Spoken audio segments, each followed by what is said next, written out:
প্রায় ৪৬ একর জমির উপর প্রতিষ্ঠিত আলিপুর চিড়িয়াখানা ভারতবর্ষের প্রাচীনতম প্রাণীবিদ্যা উদ্যান এবং পশ্চিমবঙ্গের কলকাতার একটি বৃহৎ পর্যটন আকর্ষণ কেন্দ্র। ১৮৭৫ সালের ২৪শে সেপ্টেম্বর এই চিড়িয়াখানাটি খুলে দেওয়া হয়। এতে ১০৮টি প্রজাতির প্রায় ১২৬৬টি প্রাণী আছে। আলডাব্রা কচ্ছপের আবাসস্থল বলেই পরিচিত ছিল এই চিড়িয়াখানা। ২০০৬ সালে ২৫০ বছরেরও বেশি বয়সী এই কচ্ছপটি মারা যায়। এছাড়াও এই চিড়িয়াখানায় রয়েছে অনেক লুপ্তপ্রায় দুর্লভ প্রজাতির প্রাণী। চলুন আজকে আমরা ঘুরে সেগুলোই দেখে নেব।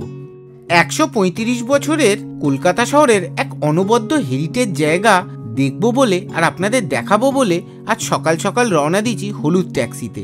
আশা করি শুরুতেই আপনারা বুঝতে পেরেছেন আজকে আমরা যাব কলকাতা চিড়িয়াখানা, যার বয়স বর্তমানে ১৫০ বছর।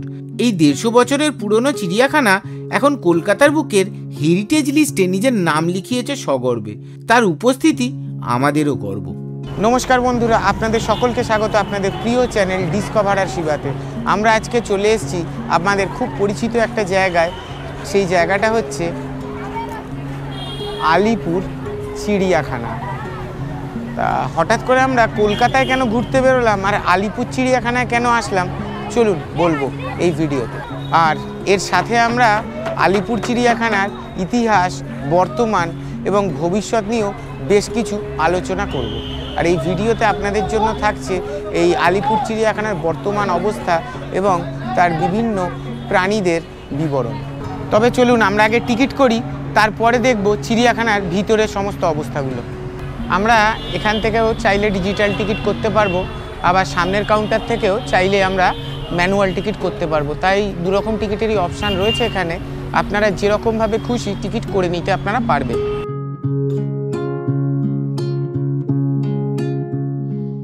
প্রায় ৫৭টি প্রজাতির পাখি, ২৯টি প্রজাতির স্তন্যপায়ী এবং ১৯টি প্রজাতির সরীসৃপ আছে এই আলিপুর চিড়িয়াখানায়। তাছাড়াও এখানে রয়েছে রয়্যাল বেঙ্গল টাইগার, সাদা বাঘ, গ্রান্ড জেব্রা, পাইথন, কিংকোবরা, মুগার কুমির, ভারতীয় হাতি, নীলগাই, মালায়ান টাপির আরও কত কি প্রাণী। আমরা এখন চলে এসেছি চিড়িয়াখানার অফলাইন টিকিট কাউন্টারের সামনে। চলুন আপনাদের দেখিয়ে দিই অফলাইন টিকিট কাউন্টার কোন জায়গাটা আর কিভাবে সেখান থেকে টিকিট করা হয়। ঠিক অনলাইন কাউন্টার এই দিকটা থেকে এসেই এই জায়গাটা হচ্ছে অফলাইন কাউন্টার। আর এখান থেকে টিকিট করে আমাদেরকে এইখান দিয়ে এন্ট্রি নিতে হবে জুয়ের ভেতরে। আর আমরা এই করলাম আজকে অফলাইন টিকিটই করলাম ভিডিওগ্রাফি নিয়ে। আর তার জন্য আমাদের খরচ পড়লো 250 রুপিস বা ২৫০ টাকা। আর আপনাদেরকে আরেকটা কথা জানিয়ে দিই, যদি আপনারা ফোনে ভিডিও করেন তাহলে কিন্তু আপনাদের থেকে কোনো এক্সট্রা চার্জেস নেওয়া হবে না। যদি আপনারা ক্যামেরা বা অন্য কোনো ডিভাইস ইউজ করেন সেক্ষেত্রে আপনাদেরকে ২৫০ টাকা আমার মতো এরকম চার্জ দিতেই হবে। চলুন আমরা জুয়ের ভেতরে এন্ট্রি করি।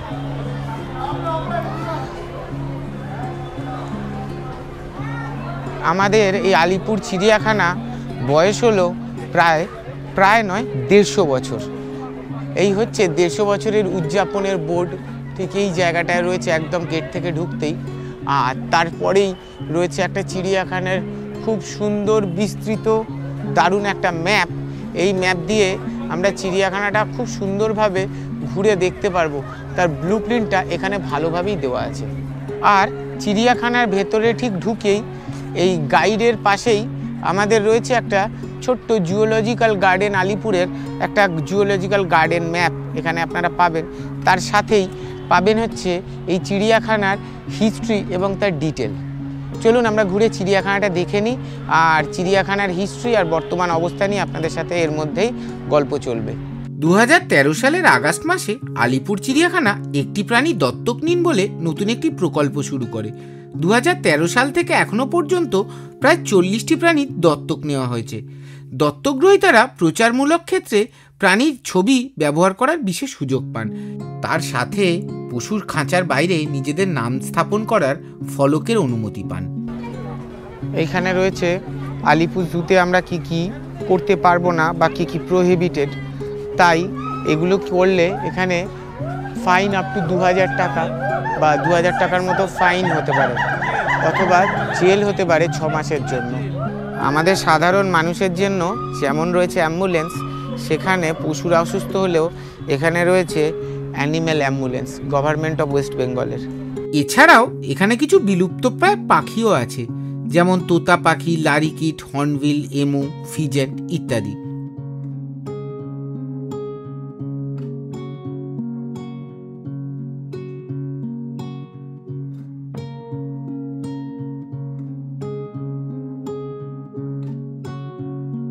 সুন্দর ঝুঁটিওয়ালা এই পাখিটির নাম ওয়েস্টার্ন ক্রাউন পিজিয়ান।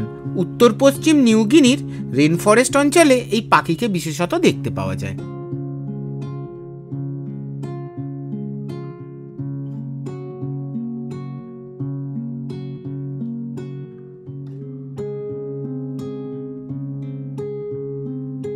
কালো রঙের এই পাখিটির নাম সাউদার্ন স্ক্রিমার। সাধারণত দক্ষিণ আমেরিকার আর্জেন্টিনা, বলিভিয়া, ব্রাজিল, পেরুতেই এদেরকে দেখতে পাওয়া যায়।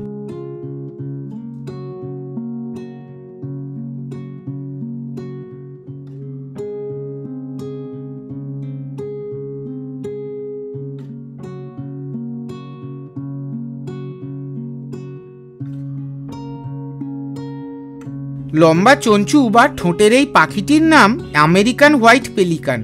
সাধারণত উত্তর আমেরিকাতেই এদের বসবাস।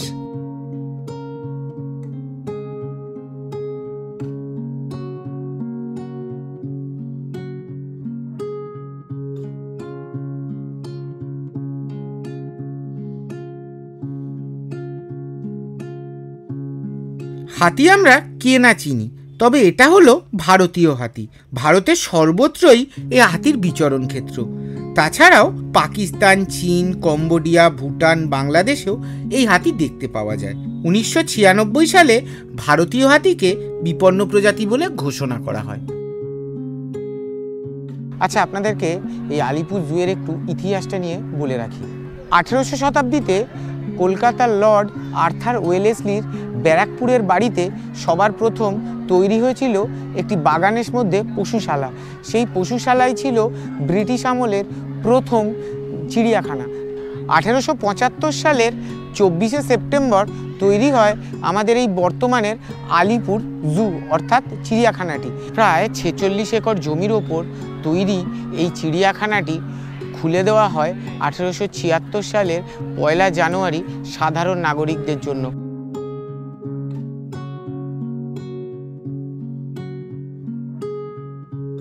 একদম প্রথমেই আপনারা দেখলেন এশিয়াটিক লায়ন।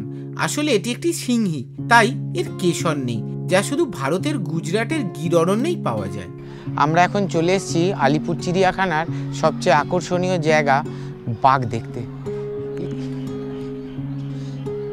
এই হচ্ছে সুন্দরবনের বাঘ, ঘুরে বেড়াচ্ছে একটা রাজকীয় ভঙ্গিতে।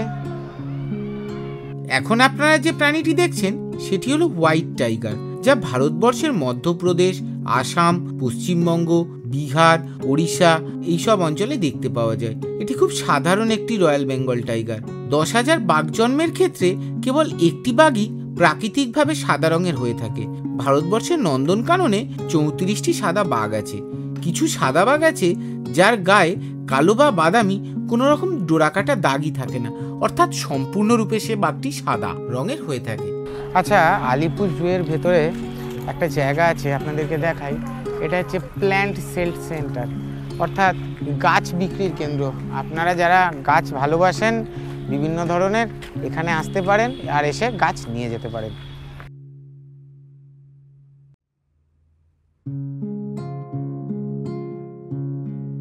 এই যে জায়গাটা দেখলেন, এটি ওয়াকিং বার্ড এভিয়েটারি, অর্থাৎ এইখানে এসে আমরা নিজেরা খাঁচার ভেতর চলে যাবো আর পাখিগুলো থাকবে খাঁচার বাইরে।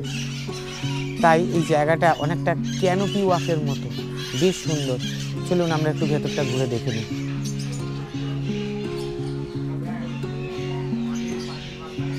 ঠিক এই রকমভাবে আমরা ক্যানোপির ভেতর দিয়ে হেঁটেছি, আর দুদিকে রয়েছে সুন্দর করে পাখির দলবল করে সাজানো, অসাধারণ সুন্দর। সুন্দর এই লাল পাখিটি হলো লালচে শেলডাক বা ব্রাহ্মণী হাঁস। দক্ষিণ পূর্ব ইউরোপ আর মধ্য এশিয়ায় এদের বসবাস। এবার আপনারা দেখবেন আর এক ধরনের হাঁস, যার নাম বার হেডেড রাজহাঁস, যারা মধ্য এশিয়ার পাহাড়ি অঞ্চলের কাছে বসবাস করে এবং দক্ষিণ পূর্ব এশিয়ায় শীতকালে ভারত পর্যন্ত প্রজননের জন্য চলে আসে।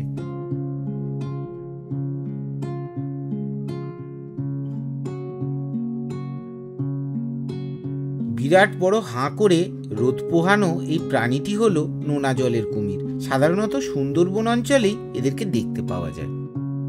ঘড়িয়াল হলো বিরল প্রজাতির মিষ্টি জলের কুমির। বর্তমানে ঘড়িয়াল এক বিপন্ন প্রাণী। IUCN এর বিলুপ্তপ্রায় প্রাণী সংকলন রেড ডাটা বুকে এই প্রাণীর নাম রয়েছে। এটি ভারত, বাংলাদেশ, নেপাল, পাকিস্তান এই সমস্ত দক্ষিণ এশিয়ার দেশে দেখতে পাওয়া যায়। সংগাই বা নৃত্যরত হরিণ আসলে ভারতের মণিপুর রাজ্যের বাসিন্দা। এটিও বর্তমানে রেড ডাটা বুকে নিজের নাম স্থান করিয়ে নিয়েছে। বিপন্নপ্রায় প্রাণীদের মধ্যে এটিও একজন। 46 একরে তৈরি এই আলিপুর চিড়িয়াখানায় প্রায় 1246টি প্রাণী আছে এবং বলা হচ্ছে আরও 2টি প্রাণী এই বছর নতুন আরও সংযোজন হয়েছে। একটাকে আমরা দেখে আসলাম, একটি বাঘ, আর একটা আমরা দেখতে যাব। চলুন। আপনারা যে প্রাণীটিকে এখন দেখতে চলেছেন এটার নাম হচ্ছে মালায়ান টাপির, আর এটিকে আনা হয়েছে আপনার এই বছরেরই একদম শুরুতে। এটা এই বছরের 9তম সংযোজন। তো দেখুন, এই হচ্ছে প্রাণীটা, ছোট্ট একটুখানি। এরা তৃণভোজী গোত্রের প্রাণী। চলুন এর ডিটেলসটা দেখে নেওয়া যাক। মায়ানমার বা ব্রহ্মদেশ থেকে আগত এই মালায়ান তাপিরটিকে শিলিগুড়ির north Bengal wild animal park থেকে সংগ্রহ করে এখানে আনা হয়েছে। আফ্রিকার জেব্রার 3টি প্রজাতি এখানে রয়েছে, গ্রেভিস, সমভূমি এবং পাহাড়ি, যা পূর্ব এবং দক্ষিণ আফ্রিকায় বিশেষত বসবাস করে। সাভানা তৃণভূমি, বনভূমি এবং পাহাড়ি এলাকায় এদেরকে বেশিরভাগ দেখতে পাওয়া যায়। এই ছিল আজকে আমাদের আলিপুর চিড়িয়াখানা ভ্রমণ আপনাদেরকে নিয়ে। আর এই কন্টেন্টে আমার সাথে ছিল হচ্ছে আমার বন্ধু মনোময়, আর ওর সাথেই আমরা দুজন মিলে এসেছিলাম। কেমন লাগলো আপনারা জানাবেন। পুরো 46 একর জায়গা তো এক বেলায় ঘুরে দেখানো যায় না, তবুও যতটা পেরেছি আপনাদের মনোরঞ্জনের চেষ্টা করেছি। আপনাদের যদি ভিডিওটি একটুও ভালো লেগে থাকে তাহলে ভিডিওটিতে একটা লাইক দেবেন, আর চ্যানেলটিকে প্লিজ সাবস্ক্রাইব করবেন এবং বেল আইকনটা প্রেস করে দেবেন, যাতে পরবর্তী যে কোনো ভিডিও আমরা দিলে আপনারা খুব সহজে দেখতে পান। তো দেখা হচ্ছে আপনাদের সাথে নতুন কোনো জায়গায়, নতুন কোনো এক ভিডিওতে। ততক্ষণ পর্যন্ত সবাই সুস্থ থাকবেন, ভালো থাকবেন।